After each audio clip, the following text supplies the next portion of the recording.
예수께서 무리를 보시고 산에 올라가 앉으시니 제자들이 나아온지라. 심령이 가난한 자는 복이 있나니 천국이 그들의 것이며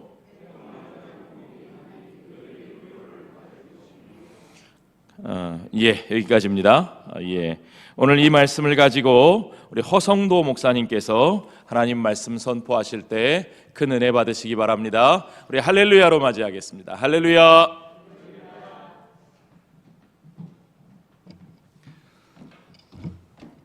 잠깐 기도하겠습니다. 사랑과 은혜가 풍성하신 하나님 아버지, 참 감사합니다.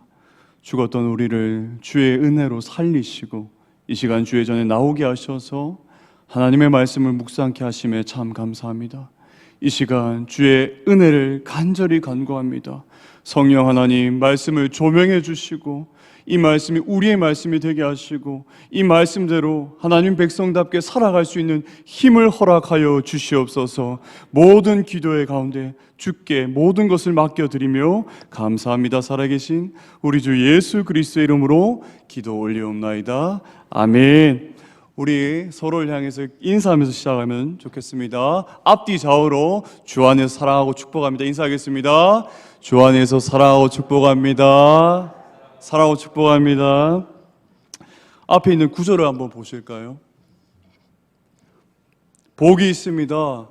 슬퍼하는 사람들은 그들이 위로를 받을 테니까요. 오늘날 젊은 세대가 말씀을 쉽게 이해하도록 번역된 새 한글 성경에서 오늘의 본문 구절을 이렇게 번역합니다. 복이 있습니다. 슬퍼하는 사람들은. 그런데 여러분, 우리가 이 구절을 읽을 때 우리가 바로 이해가 됩니까?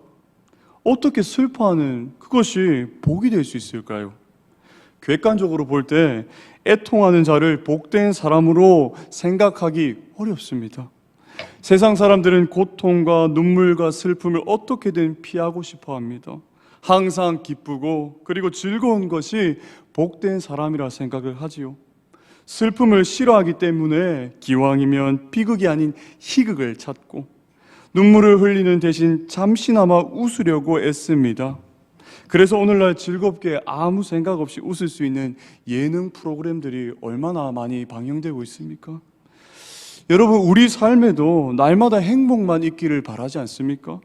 내가 일하는 직장과 사업터에서는 항상 재정적으로 어려움이 없었으면 좋겠고, 적자가 아닌 흑자의 스토리가 우리 가운데 날마다 펼쳐졌으면 좋겠고, 가정에서는 자녀들이 항상 복된 길을 걸어서 좋은 직장에 취직해서 어려움 없이 살며 손주와 손녀들은 항상 건강하기를 바라고, 교회에서도 항상 성도들이 가득하며 어떤 어려움도 없이 기쁨만을 바라는 그것이 우리 인간의 원초적인 소망이 아닙니까? 슬픔을 거부하고 기쁨을 찾는 그것. 그런데 오늘 본문의 성경은 슬퍼하라고 말씀하며 그것이 복된 인생이라고 말하고 있습니다. 여러분, 이런 역설적인 표현이 어디 있습니까? 제가 이번 이 애통하는 자의 복이 있다는 이 말씀을 묵상하면서 저는 잠시 저의 삶에 눈물과 슬픔이 있는지에 대해서 한번 고민해 봤어요. 정말 나는 애통해하고 있는가? 초등학교 1학년 때부터 제가 목회자가 되겠다고 꿈을 꾸며 이 자리까지 열심히 달려왔습니다. 처음 일반 대학교에 졸업하고 나서 이제 그 꿈을 펼치기 위해서 신학교 진학 시험을 준비하면서 1년간 교회에서 살았습니다. 교회에서 매일 자고, 교회에서 매일 기도하고, 교회에서 매일 공부하면서 교숙자로 살았어요. 신학교 진학을 그렇게 준비했는데, 그리고 그 가운데 제가 1년 동안 기도하면서 한 가지 주께서 저에게 주신 마음이 있었습니다. 무엇이냐?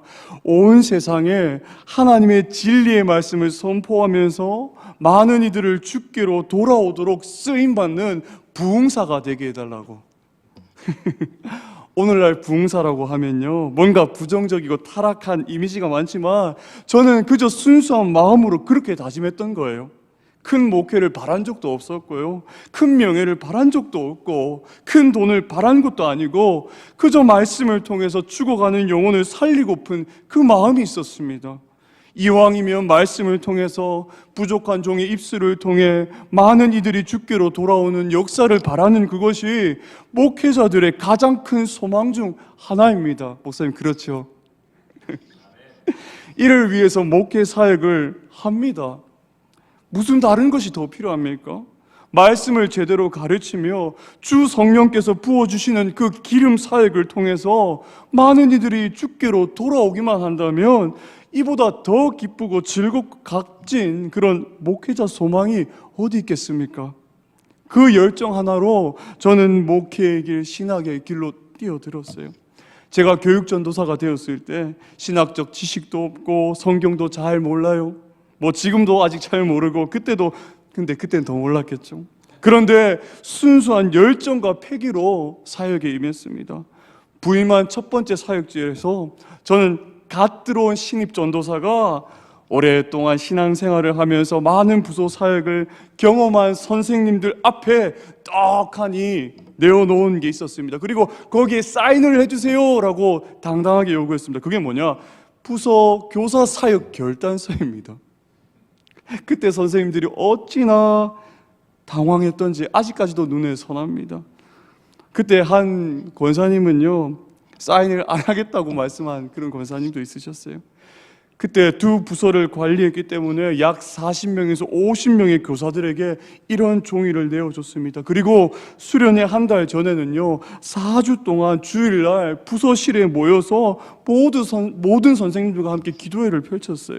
뜨겁게 찬양하고 뜨겁게 기도하고 말씀을 전하면서 그때 제가 얼마나 울었는지 모릅니다. 울면서 사역했어요. 저는 하나님 도와주세요. 저는 아무것도 하는 게 없습니다. 저 너무 부족해요. 아는 것 없어요. 너무 부족해요.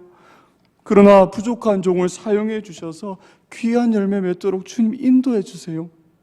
그렇게 2년간 제가 수련회 때마다 수요 기도회와 그리고 금요 기도회 때마다 매주 눈물로 기도했던 저의 옛 모습이 떠오릅니다.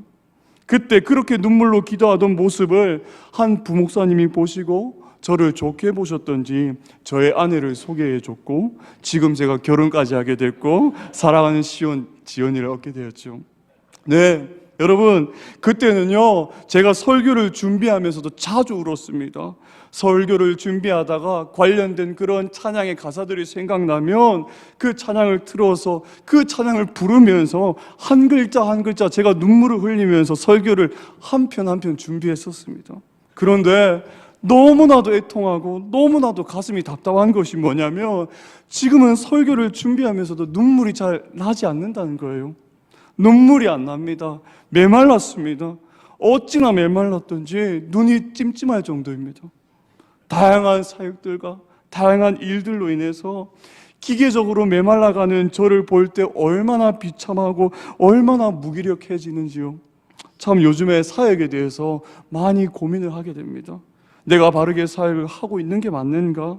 지금 나의 영적인 상태는 괜찮은 게 맞는가? 오늘의 설교를 준비하면서도 많은 고민을 하면서 한 글자 한 글자를 써 내려갔습니다. 사랑하는 여러분, 여러분들은 어떻습니까? 애통함과 눈물이 여러분들 삶 가운데 자리 잡고 있나요? 첫 번째, 우리가 애통함의 의미를 함께 나누고자 합니다. 오늘 팔복 중에 두 번째 복, 애통하다는 것의 참 의미가 무엇일까요?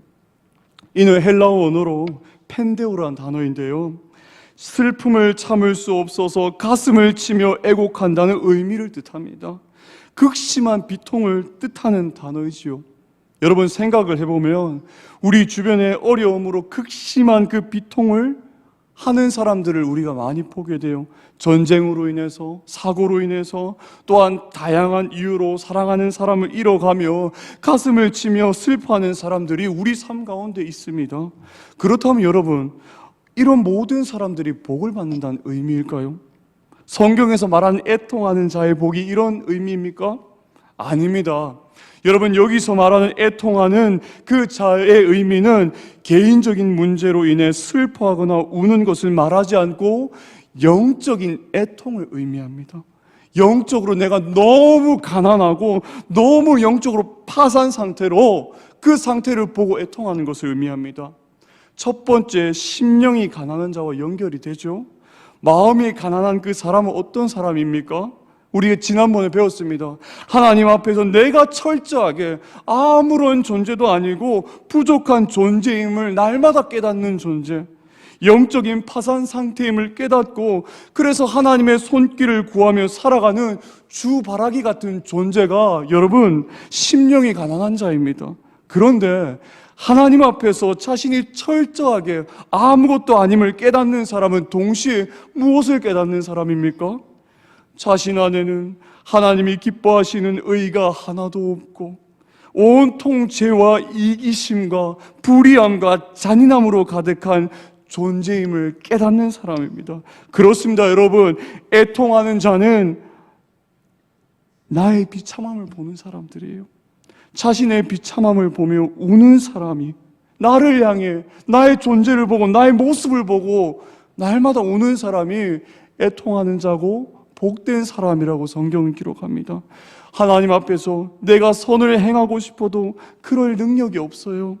도리어 정반대로 죄를 향해서 기울어져서 끝없이 죄를 향해 나아가는 나 같은 사람이 죄인, 저 같은 사람이 애통한 자입니다. 저 같은 사람이 약자입니다. 연약한 자입니다 하며 부르짖는 것이 여러분 애통한 자의 고백입니다.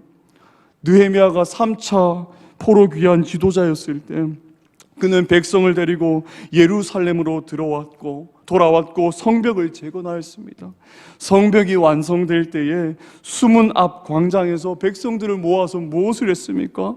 학자 에스라를 통해서 율법을 낭독하게 했습니다.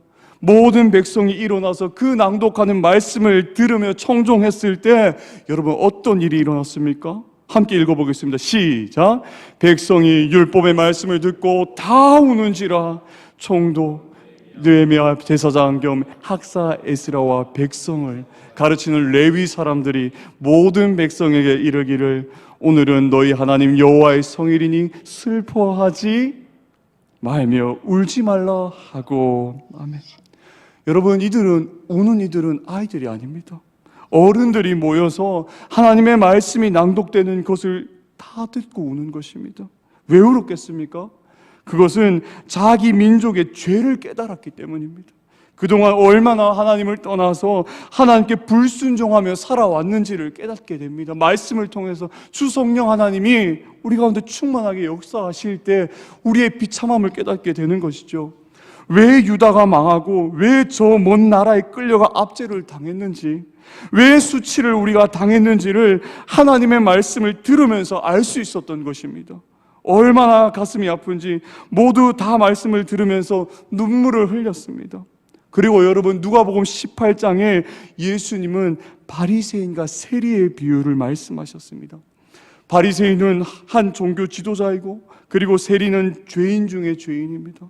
두 사람이 같은 시간에 성전에 들어가서 기도를 했습니다. 이때 바리새인은 이렇게 기도합니다. 하나님, 저는 다른 사람들처럼 이런저런 죄를 짓지 않았습니다. 저는 일에 2번씩 금식합니다. 저는 소득의 11조를 드리며 살아갑니다. 자기 의와 자랑이 가득한 모습이죠. 그런데 세리는 어떻게 기도했습니까? 그는 감히 하나님 앞에 나아가지 못하고 멀리 떨어져 서서 그 얼굴을 감히 하늘을 바라보지 못하고 고개를 푹 숙인 채 하나님, 나를 불쌍히 여기소서, 나는 죄인입니다 하며 가슴을 치며 기도하던 자였습니다. 주님은 어떤 자의 기도를 더 기쁘게 받으셨습니까? 바로 세리입니다. 세리. 여러분, 이것이 바로 애통하는 자의 모습입니다. 그리고 저는 이 애통하는 자의 말씀을 묵상하면서 한 가지 찬양이 생각이 났어요. 시편 51편에 자신의 죄악을 깨닫고 하나님께 고백하는 그 다윗의 고백, 여러분 이 찬양 아십니까? 아시면 함께 한번 불러볼까요?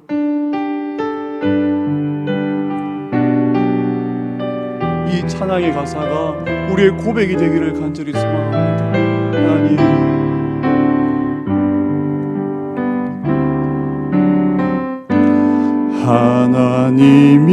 하나님이시여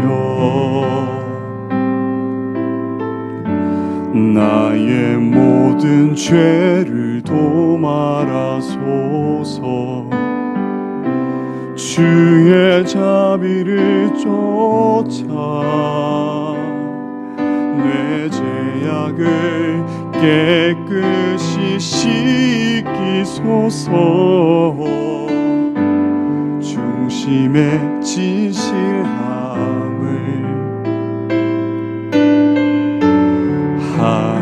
하나님께서 원하시오니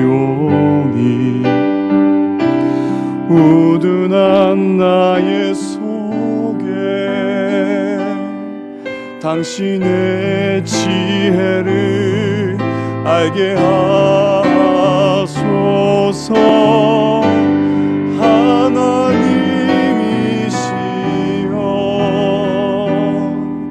내 안에 정한 마음을 창조하시고 내 안에 정직한 영을 주사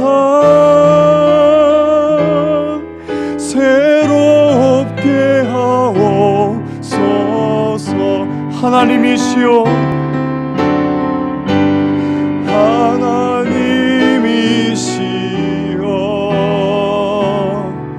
나를 우슬초로 정결케 하시고 주님의 구원의 즐거움을 내게 회복시키소서. 아멘. 여러분, 이 고백이 우리의 고백이 되어야 할 줄로 믿습니다. 여러분, 우리가 언제부터 그렇게 뛰어났던 자들입니까? 우리가 언제부터 그렇게 잘난 자들이었습니까? 우리가 언제부터 스스로 참 평안을 누릴 수 있던 자였습니까? 여러분, 우리는 거룩하시고 완전하신 그 하나님 앞에서 우리를 비춰볼 때 우리가 얼마나 연약한 인생인지를 우리는 깨닫게 됩니다. 얼마나 쓸모없는 인생인지를 우리는 깨닫게 됩니다. 그런데 여러분, 우리 주님은 우리를 그저 그렇게 쓸모없는 인생으로 우리를 만드시지 않으시고 그대로 내버려 두시지 않는다는 것입니다. 그냥 그저 연약한 자, 쓸모없는 자로 이끌지 않으시고 주께서는 십자가의 죽으심으로 그리고 부활하심으로 우리를 살리시고 세워주셔서 우리에게 더 복되고 더 귀한 자로 세워주신다는 사실을 여러분 믿으시길 바랍니다. 사랑하는 여러분, 이 시간 우리에게 상한 심령으로 그리고 주께서 주시는 통회함이 먼저 회복되어야 할 줄로 믿습니다. 우리가 하나님을 제대로 알지 못했다면, 우리가 하나님을 더 사랑하지 못했다면 이 시간 그 연약함을 깨닫고 다시 주 앞에 나와서 무릎을 꿇고 눈물로 기도하는 성동의 지체들이 되시기를 주님의 이름으로 축원합니다. 세 번째로요, 그런데 여러분, 우리의 이 애통함은 우리의 울타리에서만 그쳐서는 안 돼요. 애통한 자는요, 비참한 세상을 보면서도 우는 사람들이에요. 여러분, 우리 주님이 공생애를 펼치실 때 어떻게 사역에 임하셨는지 우리는 묵상해 봐야 됩니다. 예수님의 공생애를 기록하고 있는 그 복음서를 쭉 살펴보면요, 참 이상하게도 주님이 웃으시거나 기뻐하시는 장면을 거의 본 적이 없어요. 예수님은요, 자주 우셨고 그분은 눈물을 자주 흘리셨고 분노하셨고 목말라하셨고 배고파하셨고 머리 둘 곳이 없이 지내시며 수고하신 기록들은 참 많이 나오지만 기뻐하셨다거나 우셨다는 기록은 거의 없습니다. 주님 거의 우셨던 것 같아요. 대표적으로 나사로를 향해서 우셨고 그리고 예루살렘을 향해서 우셨습니다. 그런데 왜 우셨습니까?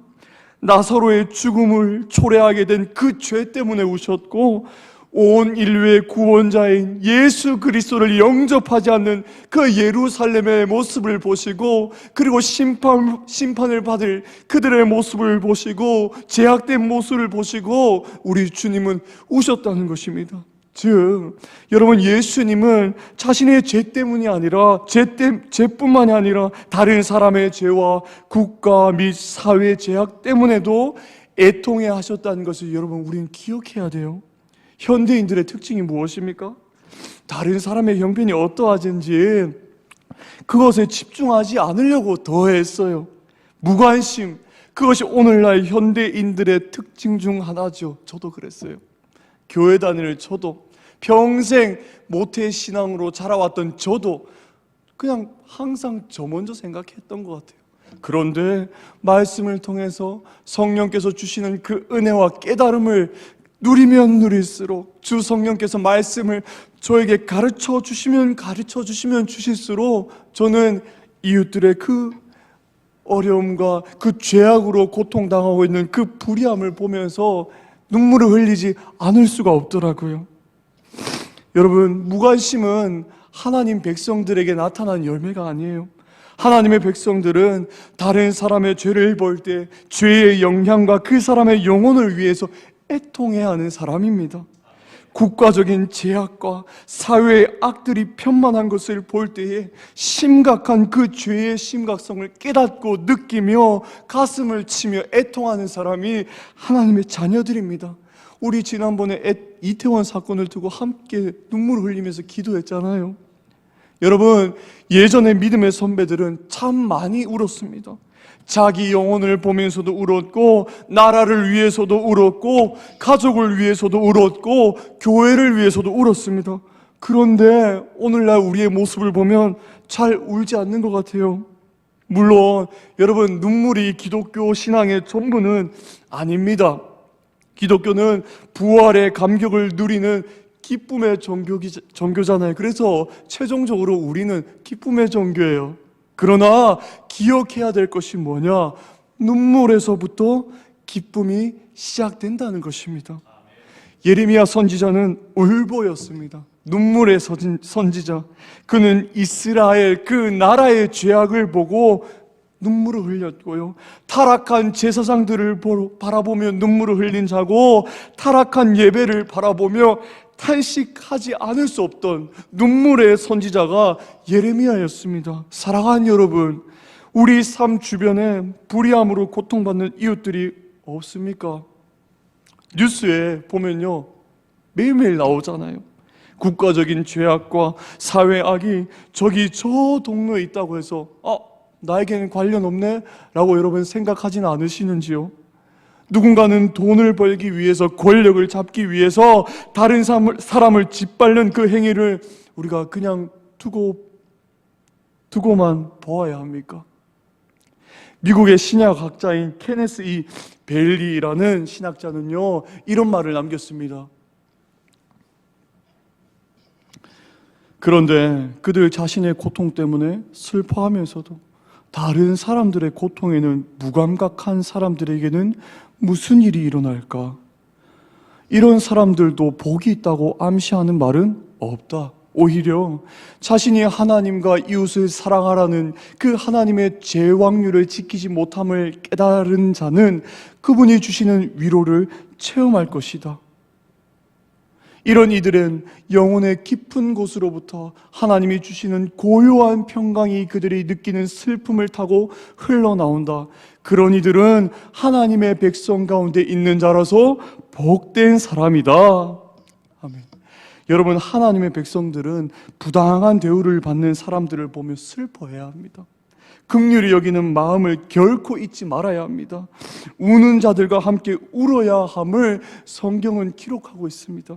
또한 아직까지 예수 그리스도를 모르는 영혼들을 위해서도 우리가 울어야겠지요. 우리가 잃어버린 그 영혼들을 위해서 울기 시작할 때 그 영혼들이 구원받는 열매가 맺히기를 시작할 것입니다. 여러분, 우리가 성경은 분명하게 말씀하고 있다는 사실을 확인하고 이 구절을 함께 읽어보도록 하겠습니다. 시편 126편 5절로 6절입니다. 함께 읽겠습니다.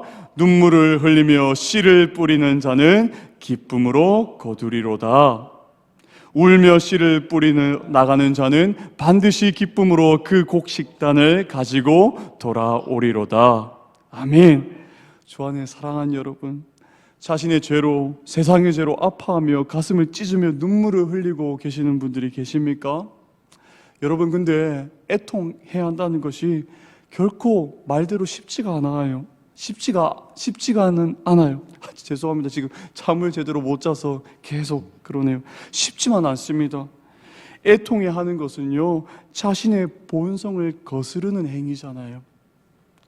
그런데 그렇게 남모르게 눈물을 흘리는 자에게 하나님이 주시는 귀한 선물이 있습니다. 무엇입니까? 그것이 바로 하늘의 위로입니다.